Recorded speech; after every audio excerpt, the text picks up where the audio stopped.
Hello friends, welcome to technical class. Technical class में आपका स्वागत है। मैं श्रीकांत साहू आज से आप लोगों की डिमांड पे टेक्निकल क्लास में ऑटोमोबाइल का क्लास शुरू करने जा रहा हूँ। पहले टेक्निकल क्लास में अपना fitter, machinist, Turner, electrician, welder की क्लास होता था, लेकिन आज से आप लोगों की डिमांड से हम ऑटोमोबाइल का क्लास स्टार्ट करेंगे। ऑटोमोबाइल क्लास में हम लेंगे motor mechanic, tractor mechanic, diesel mechanic and automobile. यही 4 ट्रेड हम पूरा कवर करेंगे और उसमें हमारा पहले पूरा क्लास ऑटोमोबाइल का पूरा पढ़ाया जाएगा। आपको ये 4 ट्रेड पूरा कवर हो जाएगा और इसके लिए आप टेक्निकल क्लास में जुड़िए। टेक्निकल क्लास में अगर आप नए हैं तो टेक्निकल क्लास में जाइए, लाइक करिए, शेयर करिए और सब्सक्राइब करिए। तो हम आज शुरू करने वाले हैं टेक्निकल क्लास का पहला class, syllabus and introduction of automobile. पहले सिलेबस में जाते हैं। हम सिलेबस में क्या क्या कवर करेंगे आज पूरा हम आपको बताएंगे। सिलेबस में हम पहले आपको कवर करेंगे ऑटोमोबाइल इंट्रोडक्शन। ऑटोमोबाइल क्या है, ऑटोमोबाइल कहाँ से शुरू हुआ था, ऑटोमोबाइल में पहले कितना चक्का का गाड़ी बना था, कौन सा इंजन का गाड़ी बना था, ऑटोमोबाइल का पहले कहाँ पर स्थापना हुआ था, कौन किया था, ये सब हम ऑटोमोबाइल इंट्रोडक्शन में जानेंगे। उसके बाद हम आएंगे पेट्रोल एंड डीजल इंजन पे। इंजन के बारे में डिस्कस करेंगे हम। इंजन के बारे में डिस्कस करने के बाद पूरा इंजन क्या है, मशीन क्या है, ये सब पढ़ेंगे। उसके बाद आगे पेट्रोल एंड डीजल इंजन में। पेट्रोल एंड डीजल इंजन में पहले पेट्रोल इंजन का पढ़ेंगे principle of operation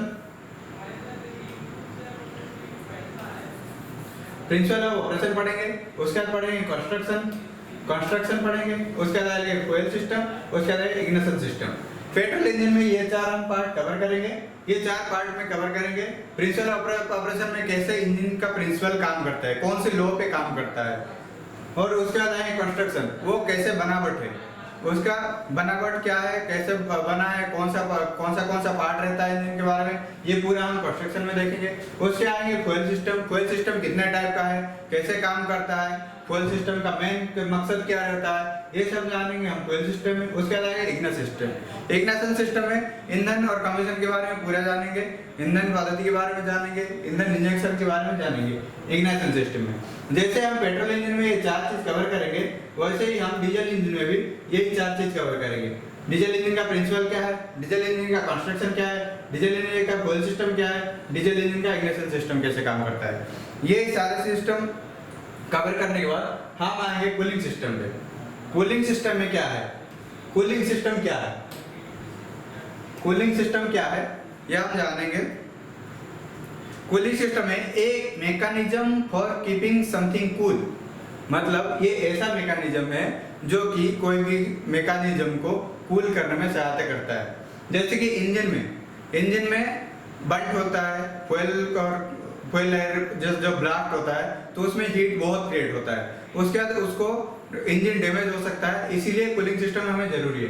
cooling system कितने टाइप का है, इसका टाइप क्या है, वो कैसे काम करता है और इंजन में इसका महत्वपूर्ण क्या है, ये पूरा हम बताएंगे आपको कूलिंग सिस्टम में। उसके बाद आएंगे लुब्रिकेशन सिस्टम। लुब्रिकेशन सिस्टम क्या है, लुब्रिकेशन सिस्टम कितने टाइप का है, लुब्रिकेशन सिस्टम इंजन को क्या जरूरी है, ये सब हम लुब्रिकेशन सिस्टम में जानेंगे। लुब्रिकेशन सिस्टम क्या है, लुब्रिकेशन है to help stop wear of substance, मतलब कोई भी रबिंग सरफेस में ये लुब्रिकेशन की जरूरत क्या है, क्योंकि इंजन में बहुत मेटल पार्ट रहता है, वो आपस में घिसते रहते हैं और उसमें उसका वेयर होने का चांसेस ज़्यादा रहता है, इसीलिए उसमें लुब्रिकेशन चाहिए। क्योंकि कोई भी चीज़ आप अगर रब कर रहे हैं, घिस रहे हैं, तो उसमें फ्रिक्शन ज़्यादा रहता है और उसमें अगर आप ऑयल डाल देते हैं तो उसका फ्रिक्शन कम हो जाता है, इसलिए लुब्रिकेशन सिस्टम भी जरूरी है इंजन में। ये पूरा हम डिस्कस करेंगे आपको नेक्स्ट में, बाद में जब लुब्रिकेशन सिस्टम पढ़ने आएंगे तब क्लियर करेंगे। उसके बाद आएगा air intake system. Air intake system क्या है, ये भी मेन चीज है। एयर इनटेक सिस्टम में it is an air admission system, मतलब इंजन में कैसे एयर का एंट्री होता है और वो कैसे काम करता है, पूरा हम एयर इनटेक सिस्टम में पढ़ेंगे। उसके बाद आता है एग्जॉस्ट सिस्टम। एग्जॉस्ट सिस्टम क्या है, to carry waste gases and other combustion product, मतलब जब एयर आता है इंजन के अंदर जब एयर आता है इंजन के अंदर उसके बाद वो ब्लास्ट होता है, बर्न होता है, फ्यूल बर्न होता है, उसके बाद जो एग्जॉस्ट गैस निकलता है, जो धुआं निकलता है, वो कैसे निकलता है, कैसे काम करता है, ये पूरा हम एग्जॉस्ट सिस्टम में पढ़ेंगे। ये जब एग्जॉस्ट सिस्टम का क्लास शुरू होगा ये पूरा हम कवर करेंगे। उसके बाद आएंगे engine performance and rating. Engine का परफॉर्मेंस कैसे रहता है, उसका रेटिंग कैसे रहता है, उसका आईएचपी कैसे कैलकुलेशन करते हैं, उसका बीएचपी कैसे कैलकुलेशन करते हैं, उसका और हॉर्स पावर क्या रहता है, ये सब हम इंजन और परफॉर्मेंस में पढ़ेंगे। उसके बाद नेक्स्ट क्लास आएगा हमारा ऑपरेशन एंड मेंटेनेंस। इंजन का कैसे काम करता है, उसके बाद इंजन का मेंटेनेंस क्या रहता है, प्री मेंटेनेंस क्या रहता है, ये पूरा हम पढ़ेंगे ऑपरेशन एंड मेंटेनेंस में। क्योंकि कोई भी चीज का लाइफ बढ़ाने के लिए उसका मेंटेनेंस जरूरी है, इसीलिए इंजन का भी लाइफ बढ़ाने के लिए उसका मेंटेनेंस जरूरी है। तो वो पूरा चीज क्या क्या मेंटेनेंस उसको करना पड़ेगा, क्या क्या उसमें काम होता है, ये पूरा हम पढ़ेंगे ऑपरेशन एंड मेंटेनेंस में। उसके नेक्स्ट क्लास आता है हमारा ट्रांसमिशन सिस्टम। ट्रांसमिशन सिस्टम ये एक महत्वपूर्ण सिस्टम है। जैसे कि इंजन में पावर तो आ गया, लेकिन गाड़ी चलने के लिए वो ट्रांसमिशन सिस्टम जरूरी है। ट्रांसमिशन सिस्टम में रहता है ये चार चीज: clutch, gearbox, propeller shaft, universal and final drive and differential. पहले तो आएंगे ट्रांसमिशन सिस्टम क्या है। ट्रांसमिशन सिस्टम टू हेल्प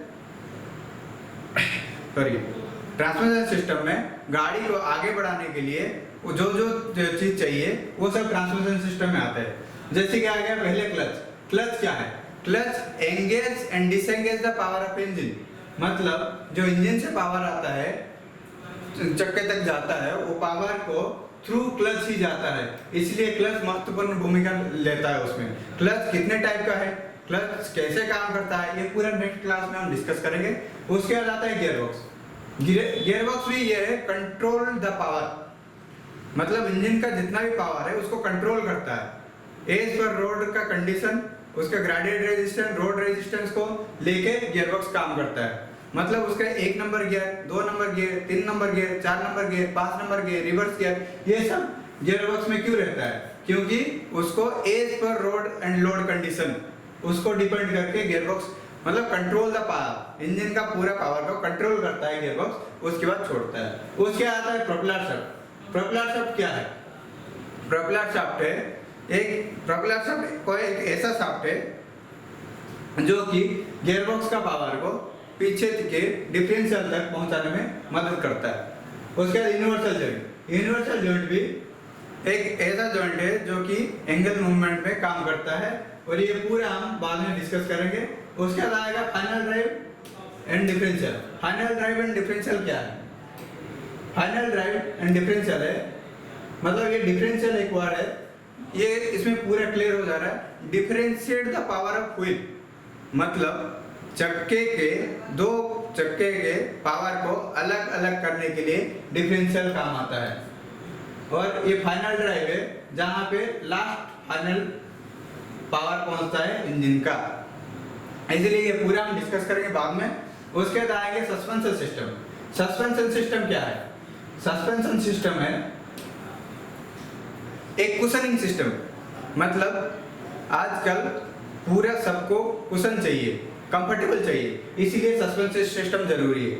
गाड़ी में जब भी हम जाते हैं तो अगर पुल काट में जाते हैं या फिर काव काट में जाते हैं तो कोई भी गड्ढा है तो गिर जाता है, तो झटका लगता है, दर्द होता है, इसीलिए सबको कुशन करने के लिए, कंफर्टेबल करने के लिए सस्पेंशन सिस्टम जरूरी है। आजकल की सबको कंफर्टेबल करने के लिए। उसके बाद व्हील सस्पेंशन सिस्टम में हम 3 टाइप का पढ़ेंगे। व्हील सस्पेंशन क्या है, स्प्रिंग शॉक ऑब्जर्व क्या है, फ्रेम क्या है, व्हील लिंक क्या है, सस्पेंशन सिस्टम में क्या महत्व है, ये पूरा चीज हम क्लियर करेंगे। और सस्पेंशन सिस्टम कितने टाइप का है, सस्पेंशन सिस्टम में वो अलग अलग टाइप कैसे कैसे काम करता है, ये पूरा हम सस्पेंशन सिस्टम में आपका कवर करेंगे। उसके बाद आएंगे हम स्टीयरिंग सिस्टम में। स्टीयरिंग सिस्टम क्या है? स्टीयरिंग सिस्टम है टू स्टीयर द व्हीकल, मतलब गाड़ी को स्टीयर करने के लिए हमें स्टीयरिंग सिस्टम की जरूरत है। गाड़ी को राइट मोड़ना है, लेफ्ट मोड़ना है, गाड़ी को सीधा चलना है, अपने हिसाब से गाड़ी को चलाने के लिए स्टीयरिंग सिस्टम चाहिए। उसके बाद आता है ब्रेक सिस्टम। ब्रेक सिस्टम भी एक इंपॉर्टेंट सिस्टम है, कोई भी चीज में ब्रेक चाहिए। टू स्टॉप और slowing the vehicle is called brake. मतलब कोई भी गाड़ी को स्लो करने के लिए या रोकने के लिए जो सिस्टम चाहिए वो ब्रेक सिस्टम होता है। और इसमें हम ब्रेक सिस्टम कितने टाइप का है, वो कैसे काम करता है, वो एयर प्रेशर में कैसे काम करता है, हाइड्रोलिक में कैसे काम करता है, मैकेनिकली कैसे काम करता है, ये पूरा हम ब्रेक सिस्टम पर पढ़ेंगे। वैसे ही स्टीयरिंग सिस्टम का भी हम वैसे ही पढ़ेंगे, स्टीयरिंग सिस्टम कितने टाइप का है, वो कैसे काम करता है, ये पूरा। उसके बाद हमारा आता है pneumatic and hydraulic. Pneumatic hydraulic क्या है? न्यूमेटिक है एयर प्रेशर, हाइड्रोलिक है ऑयल। ये दोनों हम पूरा आपको पढ़ाएंगे, पूरा कवर करेंगे ये सिलेबस में। उसके बाद आता है बैटरी। बैटरी क्या है? बैटरी क्यों चाहिए? क्योंकि गाड़ी को स्टार्ट करने के लिए पहले इलेक्ट्रिकल पावर की जरूरत पड़ता है, इसीलिए बैटरी भी एक गाड़ी का इम्पोर्टेंट हिस्सा बन गया है आज की डेट में। उसके बाद आता है चार्जिंग सिस्टम। चार्जिंग सिस्टम क्या है? ये जो बैटरी लगा है उसको चार्ज करने के लिए एक सिस्टम चाहिए, वो सिस्टम को बोलते हैं चार्जिंग सिस्टम। चार्जिंग सिस्टम का डायग्राम कैसे करता है, वो चार्जिंग सिस्टम काम कैसे करता है, चार्जिंग सिस्टम में क्या क्या रहता है, ये पूरा हम आपको बताएंगे बाद में। उसके बाद आता है स्टार्टिंग सिस्टम। स्टार्टिंग सिस्टम क्या है? स्टार्टिंग सिस्टम है जो चार्जिंग सिस्टम और बैटरी ये दोनों के बाद स्टार्टिंग सिस्टम आता है। स्टार्टिंग सिस्टम में इलेक्ट्रिकल पावर को उसको क्रैंक करने के लिए मैकेनिकल भी कैसे काम करता है, ये पूरा स्टार्टिंग सिस्टम में बताएंगे हम। स्टार्टिंग सिस्टम में गाड़ी इंजन स्टार्ट कैसे होता है ये पूरा हम कवर करेंगे, उसका डायग्राम के साथ बताएंगे। वो स्टार्टिंग सिस्टम में क्या क्या रहता है ये पूरा बताएंगे। उसके बाद आता है ग्लॉसरी ऑफ टर्म्स। लास्ट में हमारा सिलेबस के एंड में आता है ग्लॉसरी ऑफ टर्म्स। ऑटोमोबाइल में कितना कितना है A to Z तक उसका टर्म पूरा, उसके बारे में हम बताएंगे। मतलब उसका ऑटोमोबाइल क्या है, ब्रेक क्या है, B से क्या आता है, C से क्या आता है क्लच, D से क्या आता है डिफरेंशियल, ये पूरा जितने भी टर्म्स है उसके बारे में पूरा डिस्कशन में डिटेल्स आपको बताएंगे। और उसके बाद हमारा नेक्स्ट क्लास चालू होगा ऑटोमोबाइल इंट्रोडक्शन। धन्यवाद।